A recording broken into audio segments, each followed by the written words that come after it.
most Jewish speakers probably are. I was born and raised in Silicon Valley. I was, product of Silicon Valley. My father was an aerospace engineer and moved into tech. Once gone in, when I was going to say is from Bellarmine, then I went on to Southern California to college at UC Irvine. In UC Irvine, I had a double major, so I actually have 2 bachelor's degrees. I had one in political science, one in economics. The one thing from college that I did do is I got very actively involved in the college itself, and so that again I'd always encourage that thing. I was my freshman sophomore year as part of a special dorm that was called the Sierra Project, which was a experience trying to get people together of multiple diversities, races, backgrounds, and try and talk about the differences. So it was an entire dorm that was dedicated to diversity and multiculturalism. So the first year I was in it myself. The second year I was part of the class and helping to teach the class as a part of it. My junior, senior year, I got active involved in the student government. I was part of the Office of External Affairs, where we actually went up and lobbied Sacramento to try and keep fees reasonable, to keep financial aid for students available. And that was a fascinating experience. There was an election that happened during that time, and so we organized a debate between 2 of the assembly, so the state representatives, 2 of the assembly members who were there. And so we tried to get everyone to from the student body involved. We tried to help them register them to vote, encourage them to participate in the community that they were currently living. So it was a great experience, actually. That experience actually helped propel me to sort of where I am today. A lot of this is, you might have all these grand plans of where you think life is going to go and where things are going to be. But in large part, a lot of this stuff sort of happens, and it's up to you to either pick up stuff or go with it or try and take a different direction. After college, I was supposed to go and get a PhD in economics from Ohio State. But during that summer, I was looking for something to do that summer, and so I ended up doing an internship with Congressman Norman Mineta in Washington, D.C. And that was supposed to be a 10-week experience. While I was there in D.C., though, it was a great experience. Enjoyed it a lot. But I was one of the few people that graduated, and Mineta's office had an opening, and so they offered me a job. So I deferred my graduate school, and the next year I was supposed to go back because I had deferred only for 1 year, and they offered me a different job, so I deferred again, and then they offered me another one, so I had ended up staying for much longer than I intended. And by that time, I said, I need to go back to school. If I don't go and get my graduate degree when I'm young, it gets much harder as you get older. So I started looking around DC to say, okay, what can I do around DC? Georgetown had a program for public policy, which was a perfect fit. It was a marriage between my experience with political science and economics. And so I applied to the School of Public Policy, ended up going to the School of Public Policy there in DC, and it allowed me to stay working at his office and going to school at the same time, making sure I got my graduate work.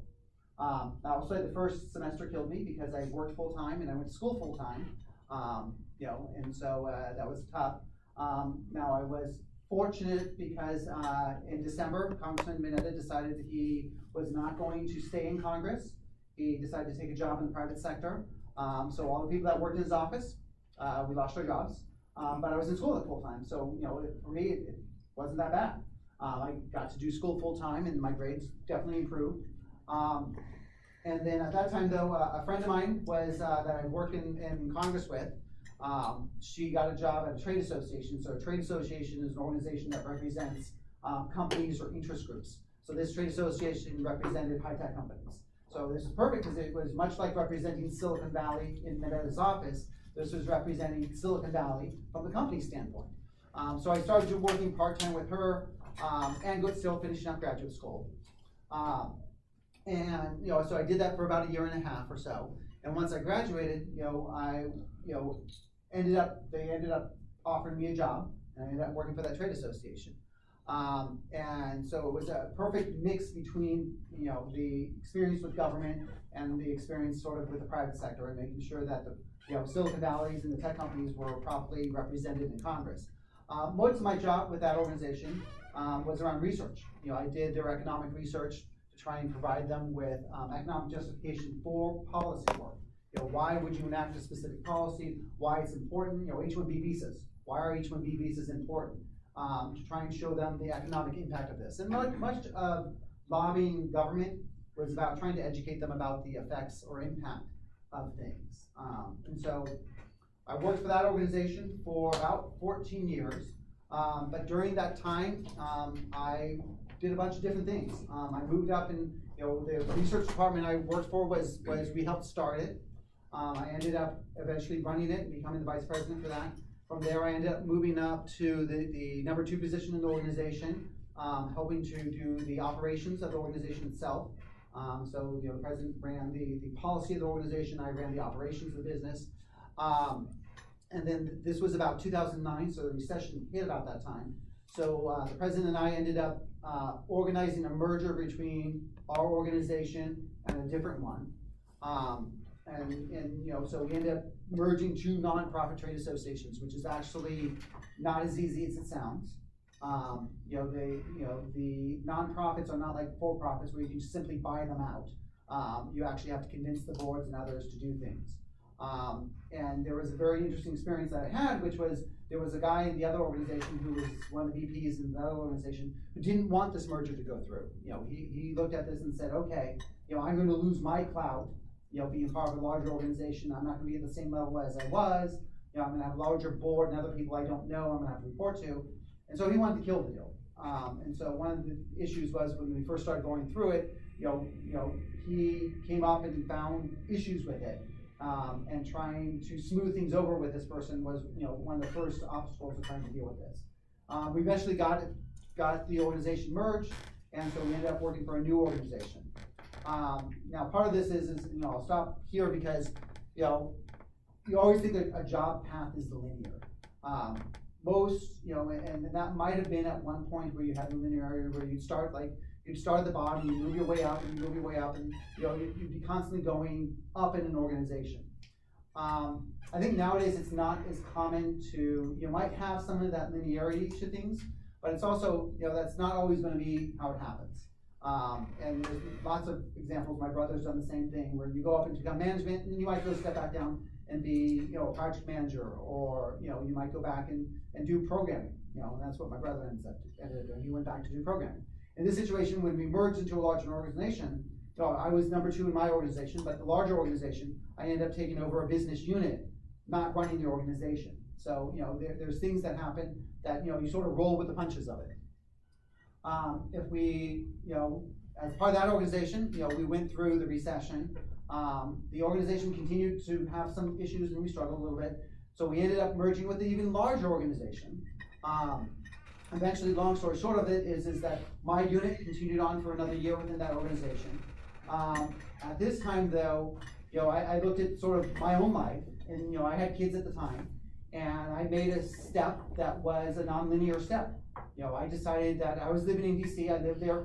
As soon as I graduated from college, I moved to Irvine. As soon as I graduated from Irvine, I moved to DC. I lived in DC for 20 years of my life. Loved DC. DC is an awesome place if you ever get a chance to go there. Full of young people who are, all type A personalities. They all want to make a difference. They're all looking to do really good things there. The city itself is great. Public transportation is awesome. It's clean. But in the sense is I had kids. I wanted to, have my kids grow up around my family. Raising kids without family nearby is not the experience that my wife or I had, envisioned. So, we took advantage of an opportunity to move back to San Jose. Admit that I was running my unit, but it didn't mean I was running the organization. It meant that, I had to put aside some of those things. And so when the organization had a challenge, my unit got sold off, and I ended up losing my job as a result of some of this. I wasn't in DC, the place where it would have been easier to sort of jump into something new. So when that happened, it's fairly common around here to get layoffs, but it's never a fun experience. When I went around to job interviews in here, my skill set is economics, political science, and so it's a very specific skill set, where in DC it was very easy, but here it's a little bit different. And so, I went through, and through the interview process, I started looking at public sector places. I looked at the county, I looked at nonprofits that were around here, and I started going through that process. Interviews with public sector are different than private sector. They go through a very prescriptive process for it. I did a bunch of stuff with the county, and, you know, they give you a test, they give you written stuff that goes along with it. You know, the test I ended up taking, we had 80 people there taking the test, and, you know, only the top 5 people advanced.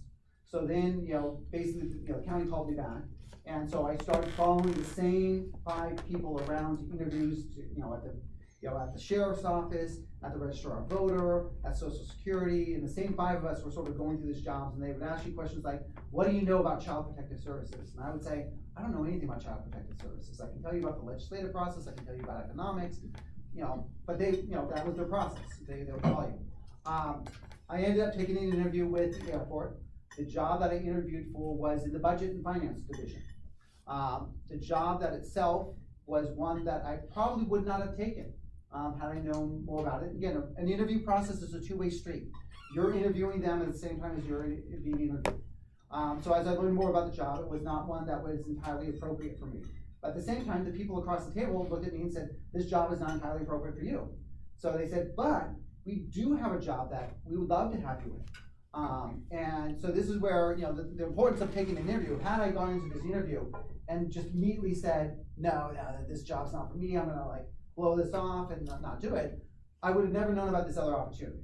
And as a result of the other opportunity, you know, I looked at it and said, okay, you know, in some ways it was a step down career path-wise, because I would be doing regulatory affairs for the entire airport, which is different than, you know, hierarchically I'm not reporting to the president, and, you know, I was reporting like 3 steps down, I think it was. But again, I looked at things and said, okay, you know, where are the things that are important in life? And it was a little bit strange because in this sense, you know, when I went and started the job there, I put in my 8 hours. You know, I did good work for those 8 hours. But at the same time, I went home, I was done. It wasn't like my other job where, you know, I was in nonprofits and private sector. I went home and I took stuff with me. I worked, you know, when I was doing the merger, I worked until midnight.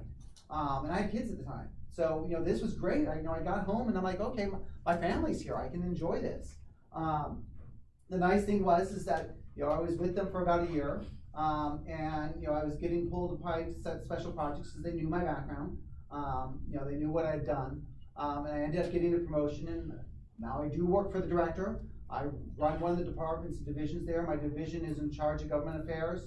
We're in charge of special projects and strategic planning for the airport. So, you know, with the airport right now, we're looking at building a brand new terminal. So I'm part of those conversations and making sure that that's going to happen, finding the funding, doing the things to make sure it happens. We're building new gates right now. So we had a problem with one of our gates, and so I had to go in and say, okay, why aren't we doing these things properly? Who do we need to get in to make it happen? You know, those sorts of things. Again, we're still public. We're a public sector company. You know, most of my, as you've heard, most of my stuff is nonprofit or government. The thing to realize is when you work in government, you're a public employee. You know, we have a responsibility to folks. We have rules and things in place right now to make things fair. You know, the government is, you know, as much as people rail against government's not about efficiency. Government's about fairness. It's about a process. It's making sure that things are done right, making sure you're following the law. There's not very many perks. You know, don't go into this expecting, you know, I don't even get coffee for free. You know, all these tech companies go around and, you know, I was telling you that you know, we did a robotics conference tournament this past weekend, and you know, the robotics was at a company, and you know, one of the parents, you know, worked next door. And we went to the cafeteria and they had free espresso and free like cereals and milk and like all these nice things, and you're like, wow. But you know, again, you know, there's other benefits. You know, my job is immensely fulfilling. You know, I can say that, you know, I'm a part of getting people to where they're going. I'm a part of making sure that our economy happens the way it does, that people have representation. You know, and in this sense, you know, like one of my things right now is Congress is currently, you may have heard, Congress is currently debating the tax bills. You know, as an example of what government affairs people do, the tax bills includes a provision to subject bonds. Bonds are, you know, the way of financing things. So, you know, the airport sells bonds to build things at our airport. The bonds that, you know, we sell are a specific type of bond that the Congress now wants to subject to taxes. Basically, they want to increase expenses for us on this. So, you know, they did this for, you know, an understandable reason. They said, hey, government shouldn't be in the business of subsidizing the building of stadiums for sports teams. You know, but at the same time, they hit us as a mistake. So we had to go to them and say, hey, the impact of your proposed legislation is that this is what's gonna happen. Now, I don't know if they're gonna care. The Senate seems to care, the House doesn't seem to care. The House has had a number of party line votes, and so, the current party, the Republicans, this is not an issue for them, if we pay extra. But we're doing our best to try and let them know what the impact is gonna be, and if they are subject to it, they will be subject to it. So that's sort of what I do on a day-to-day basis with things. I was going to, I think there was. Yeah, the fascinating thing is that, again, things are just sort of different. As you've seen, like, you make decisions in life where there's nonlinear things that happen, and be prepared for it. My brother was a VP at Johnson & Johnson, and he ended up going to work for a different company because, once you go into management, it's nice. I mean, it sounds cool. Hey, I'm a VP. I get to boss all these people around. At the same point, the skill sets. If you want to be a programmer, and you go into management, you're going to lose those skill sets as a programmer. So it's not unheard of is to bounce back and forth between things as you sort of go through things. I made a decision to come to San Jose and come back and be with family. It had an impact. I've been able to take advantage of it.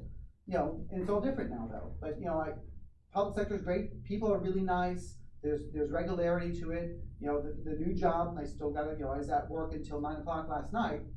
But again, there's other days that I leave at 4. So and I get to start early. So I mean, it's a different way of doing it. I'm sorry, I think you had a question. Yeah. With your graduate degree, do you think that's opened up a lot more job opportunities compared to with just a bachelor's degree? Yes, with a graduate degree, so some of it depends on your field. In my opinion, that there's certain fields some of the stuff in tech. I know people in tech that have degrees from universities that I've not heard of before knowing them. And what matters in tech is your ability. And often in tech, your ability is very easy to quantify. You either know a language or you don't know a language. In other places, you're hiring a person.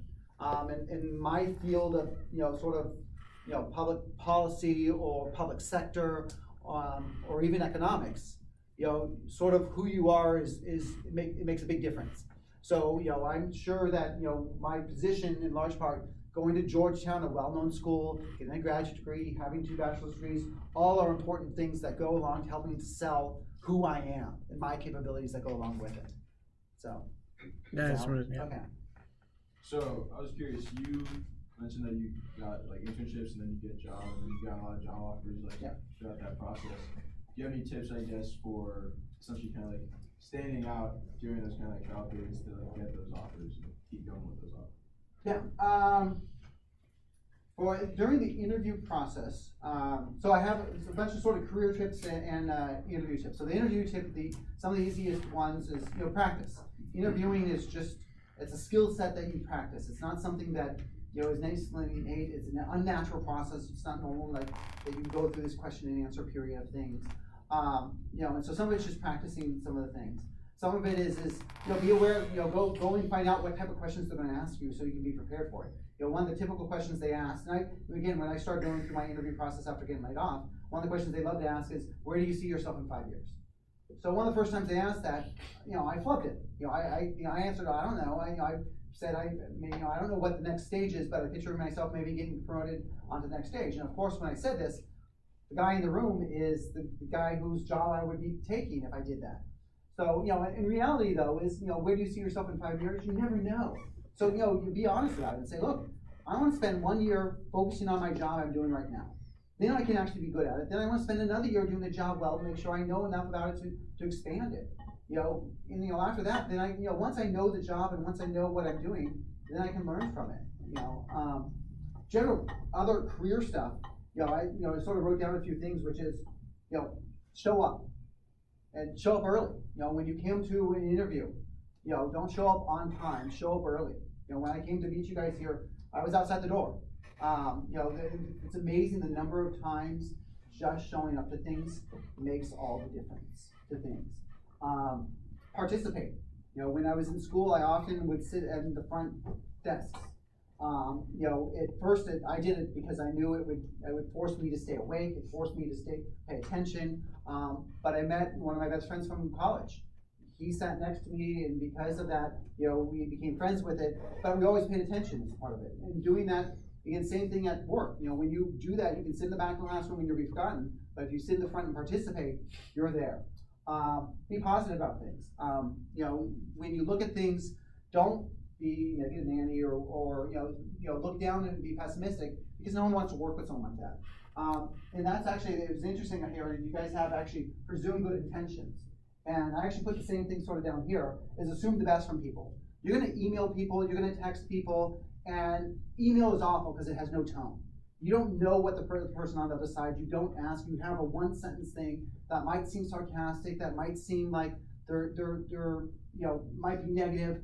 If you assume the best from people, it's going to make life much easier. Even in a meeting, assume the best intentions. When someone brings up an issue, don't assume they're trying to shoot down your idea or something. It'll make your life a little bit easier. And this is sort of, I go to this so my kids go to Holy Spirit School. Holy Spirit is in South San Jose.